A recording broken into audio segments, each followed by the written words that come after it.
മലപ്പുറം കൂരിയാട് ദേശീയപാത തകർന്നതിൽ വിദഗ്ധ സമിതി കേന്ദ്രത്തിന് റിപ്പോർട്ട് നൽകി. ഇടിഞ്ഞ ഭാഗത്തെ റോഡ് പൂർണ്ണമായും പുനർനിർമ്മിക്കാൻ ശുപാർശ. 1 കിലോമീറ്റർ ദൂരം പൂർണ്ണമായും പുനർനിർമ്മിക്കണം. സ്ഥലത്തെ മണ്ണ് പരിശോധന ഫലപ്രദമായി നടന്നില്ല. ഡിസൈനിൽ ഉൾപ്പെടെ പാളിച്ചയുണ്ടായി. കരാർ ഏറ്റെടുത്ത KNR കൺസ്ട്രക്ഷൻസിന് വീഴ്ച സംഭവിച്ചുവെന്നും റിപ്പോർട്ടിൽ പറയുന്നു. തൗഫീഖ് അസ്ലം ചേരുന്നുണ്ട്. തൗഫീഖ്, KNRന്റെ വീഴ്ച നേരത്തെ തന്നെ വ്യക്തമാണ്. എന്തൊക്കെയാണ് റിപ്പോർട്ടിലുള്ളത്?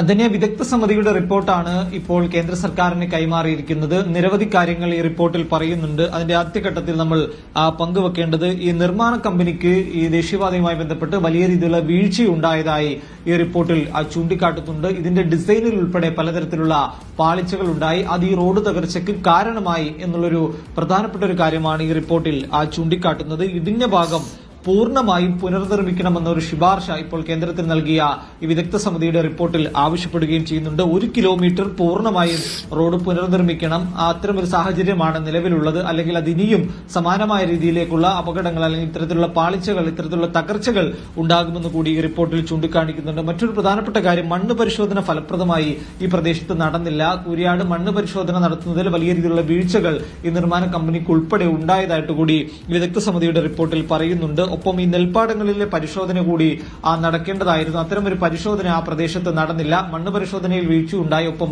ഈ നെൽപ്പാടങ്ങളിൽ പരിശോധന നടത്തില്ല എന്നുള്ളൊരു കാര്യം കൂടി ഇപ്പോൾ റിപ്പോർട്ടിൽ പറയുന്നുണ്ട്. ഒപ്പം മറ്റു സ്ഥലങ്ങളിൽ കൂടി സമാനമായ രീതിയിൽ ഇത്തരത്തിലുള്ള തകർച്ച ഉണ്ടാകാനുള്ള ഒരു സാധ്യതയുണ്ട് എന്നുള്ളൊരു കാര്യം കൂടി ഇപ്പോൾ വിദഗ്ധ സമിതി സർക്കാരിന് സമർപ്പിച്ച ഈ റിപ്പോർട്ടിൽ പറയുകയും ചെയ്യുന്നുണ്ട്. അതുകൊണ്ട് ഇത് വലിയ ഗുരുതരമായിട്ടുള്ള പ്രശ്നങ്ങൾ ഉണ്ടാക്കിയിരിക്കുന്നുവെന്നാണ് ട്രാൻസ്പോർട്ട് കമ്മീഷണർ സമർപ്പിച്ചിരിക്കുന്ന ഈ റിപ്പോർട്ടിൽ ഇപ്പോൾ സൂചിപ്പിച്ചിരിക്കുന്നത്. വലിയ വീഴ്ചകൾ നിർമ്മാണ കമ്പനിക്ക് സംഭവിച്ചിട്ടുണ്ട്. അത് എണ്ണി കോൺഗ്രസ് നേതാവ് VT ബൽറാം ചേരുന്നുണ്ട്. ശ്രീ ബൽറാം, കൂരിയാട് ദേശീയപാതയിലെ അപകടത്തിലാണ് ഇപ്പോൾ റിപ്പോർട്ട് നൽകിയിരിക്കുന്നത്. അതിൽ കേന്ദ്രത്തിന് നൽകിയ റിപ്പോർട്ടിൽ കൃത്യമായിട്ട് ആ കമ്പനിക്ക് എന്ത് സംഭവിച്ചു, എത്ര വലിയ വീഴ്ചയാണ് ഉണ്ടായിരിക്കുന്നത് എന്നൊക്കെയുണ്ട്. പക്ഷേ വീണ്ടും അവിടെ ഒരു പുനർനിർമ്മാണം ഇല്ലെങ്കിൽ അത് വീണ്ടും പണിതെടുക്കുക എന്നൊക്കെ പറയുന്നത് എത്രത്തോളം കാലതാമസം ഉണ്ടാക്കുന്ന കാര്യമാണ്, പോസിബിൾ ആണോ നിലവിലെ സാഹചര്യത്തിൽ? തീർച്ചയായിട്ടും അങ്ങനെ ഒരു ആശങ്ക തന്നെയാണ് ഇപ്പോൾ ഉയർന്നു വരുന്നത്.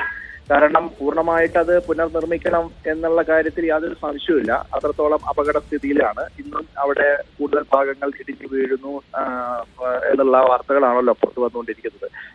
അപ്പൊ അതുകൊണ്ട് തന്നെ സമഗ്രമായിട്ടുള്ള ഒരു പുനർനിർമ്മാണം ആ പ്രദേശത്ത് വേണം. ആ നിലയിലുള്ള ഒരു റിപ്പോർട്ട് തന്നെയാണ് വിദഗ്ധ സമിതിയുടേതായിട്ട് കേന്ദ്രത്തിന് സമർപ്പിക്കപ്പെട്ടിരിക്കുന്നത് എന്നാണ് ഞാൻ മനസ്സിലാക്കുന്നത്. 1 കിലോമീറ്ററോളം ദൂരത്തിൽ ആ റോഡ് പൂർണ്ണമായി തന്നെ പുനർനിർമ്മിക്കണം എന്ന് പറയുമ്പോൾ ആ പുനർനിർമ്മാണത്തിന് ഉപയോഗിക്കുന്ന ടെക്നോളജി ഏത് എന്നുള്ളതിനെ കുറിച്ചും കൃത്യമായിട്ടുള്ള ഒരു ധാരണ ഉണ്ടാവണം. ഇതിലെ പ്രധാനപ്പെട്ട ഒരു കാര്യം ഈ റിപ്പോർട്ടിലുള്ള, അതായത് വീഴ്ച സംഭവിച്ചു എന്ന് പറഞ്ഞിട്ടുണ്ടെങ്കിൽ ഈ റോഡ് നിർമ്മാണത്തിൽ മണ്ണ് പരിശോധന ഉൾപ്പെടെയുള്ള, ഇല്ലെങ്കിൽ ഇതിന്റെ ഡിസൈൻ ഉൾപ്പെടെ ഗുരുതരമായിട്ടുള്ള വീഴ്ച സംഭവിച്ചു എന്നുണ്ട്. അപ്പം ഓരോ ഭാഗത്തും ആളുകൾ ആശങ്കപ്പെടുന്നതിൽ, ജനപ്രതിനിധികൾ പരാതി പറയുന്നതിലൊക്കെ ഇനി എല്ലാ സ്ഥലങ്ങളിലേക്കും ഈ പരിശോധനയും കാര്യങ്ങളും വ്യാപിക്കേണ്ടതില്ലേ? നമ്മളിപ്പോ ഇത്ര ദിവസമായിട്ട് ഇത്രയധികം വിള്ളലുകളും പൊട്ടലുകളും ഒക്കെ കണ്ടുകൊണ്ടിരിക്കുകയാണല്ലോ. ഓക്കെ, തീർച്ചയായിട്ടും അത് തന്നെയാണ് ഇപ്പം നമ്മൾ തുടക്കം തൊട്ട് തന്നെ ഇക്കാര്യത്തിൽ ആവശ്യപ്പെട്ടുകൊണ്ടിരിക്കുന്നത്. ഈ എൻറ്റയർ NH വർക്കിനെ കുറിച്ച്, അതായത് കേരളത്തിന്റെ ഒരറ്റം മുതൽ തലപ്പാടി മുതൽ ഈ തിരുവനന്തപുരം കളിയക്കാവള വരെയുള്ള മുഴുവൻ 560 കിലോമീറ്റർ 600 കിലോമീറ്റർ ആണല്ലോ. ഇതിന്റെ ഒരു സമഗ്രമായിട്ടുള്ള സുരക്ഷാ ഓഡിറ്റ് നടത്തണം. കാരണം എല്ലാ സ്ഥലങ്ങളിൽ നിന്നും ഇതുപോലുള്ള പരാതികൾ ഉയർന്നു വന്നു. അപ്പൊ വടകരയുടെ പാർലമെന്റ് മണ്ഡലത്തിന്റെ ഭാഗമായിട്ടുള്ള പല പ്രദേശങ്ങളിൽ നിന്നും ഇത്തരത്തിലുള്ള സംഭവങ്ങളുണ്ട് എന്ന് ഷാഫി പറമ്പിൽ അടക്കമുള്ള ആളുകൾ ചൂണ്ടിക്കാണിച്ചിരുന്നു. അപ്പോൾ ആ നിലയിലുള്ള ആശങ്ക ഓരോ പ്രദേശത്തും നിലനിൽക്കുകയാണ്.